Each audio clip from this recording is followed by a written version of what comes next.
While Michael Cohen will be spending time behind bars, prosecutors let the National Enquirer's parent company, AMI, off the legal hook after executives admitted having lied about a $150,000 payment to Karen McDougal, the former Playboy model. McDougal talked about that months ago with CNN. You're saying AMI suddenly came back to you with interest in the story? Well, to Keith, yes, to us for the story, yeah. Why do you think it was that it was after Donald Trump was the Republican nominee that they came back? They wanted to squash the story.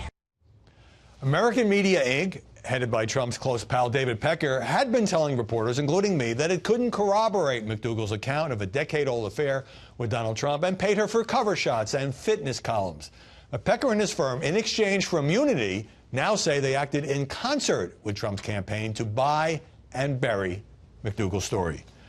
Jim, I'm told that AMI didn't take this all that seriously at first, then had to face reality, then got squeezed by the Southern District of New York, and ultimately made the plea that really saved the company, because the company could have been indicted. Mm-hmm. How much damage is there to David Pecker, to AMI, to the National Enquirer for admitting conspiring or working with the Trump campaign? Okay, as of like a couple decades ago, you would have said very little, because the National Enquirer was, you saw it on the supermarket checkout line.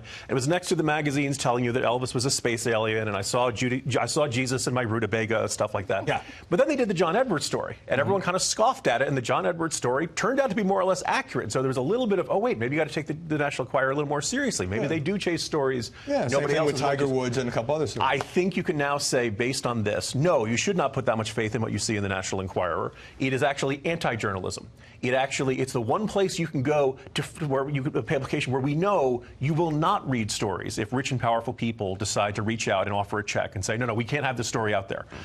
They are effectively for sale, and that's not really what journalism is. Well, that sounds like it's for sale to anybody, but clearly the friendship between Donald Trump and David Pecker. For sale to rich, powerful friends of the publisher. Rolled his eyes. Okay.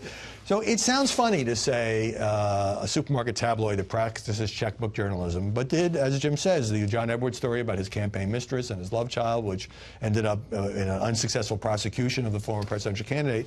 I take the Enquirer seriously in those kinds of stories. But can the Enquirer rebuild trust with its readers, or is it sort of tainted forever now?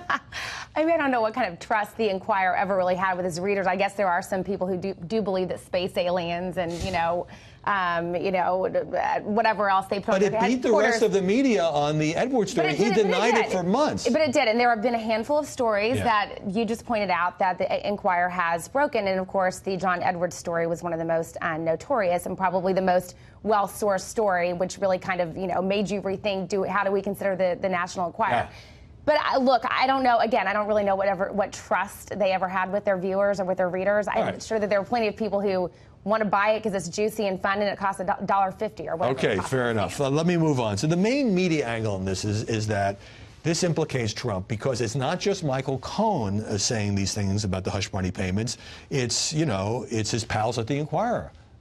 Who's saying, who are now, to save their own skins, are saying, yeah, he knew about and was involved in, he was in the room when we talked about Karen McDougal and Stormy Daniels. Yeah, I think it's very revealing that both with this, the Stormy Daniels argument, the defense is, look, this is not illegal. It looks terrible. It's extraordinarily unethical. You should not trust us as far as you can throw us, but it's not illegal. Possibly accurate. I'm not a prosecutor. I know different prosecutors will disagree on that. It is worth noting the jury did not come back with John Edwards, nailing him for when he used money from one of his wealthy donors. It wasn't his own money. It was a wealthy backer came along and said, okay, I'll take care of this. I'll throw money around to make sure the problem goes away.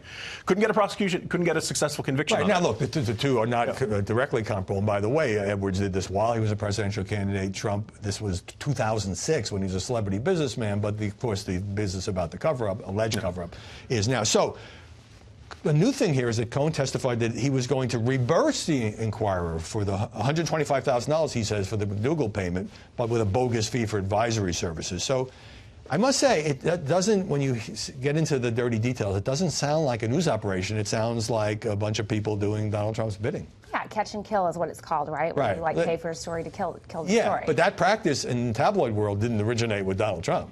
Yeah, no, it didn't. It didn't. But the issue here, of course, is that this could be a campaign finance violation, because if the story had come out, it would have inevitably influenced the voters' decision on whether or not to support Donald Trump, or at least some of the voters' decisions, maybe. But at the same time, this is a very hard thing to prove, and I think that's you know, is this illegal? Is this legal? That is what's hard to prove. But the optics look terrible. I mean, this is the President of the United States who, as a candidate, had his cronies paying off tabloids to kill stories that would have negatively influenced him. All right, we can debate the legal implications endlessly, but I think the optics look terrible is a fair summary at this point. Adrian Elrod, Jim Garrity, great to see you this Sunday.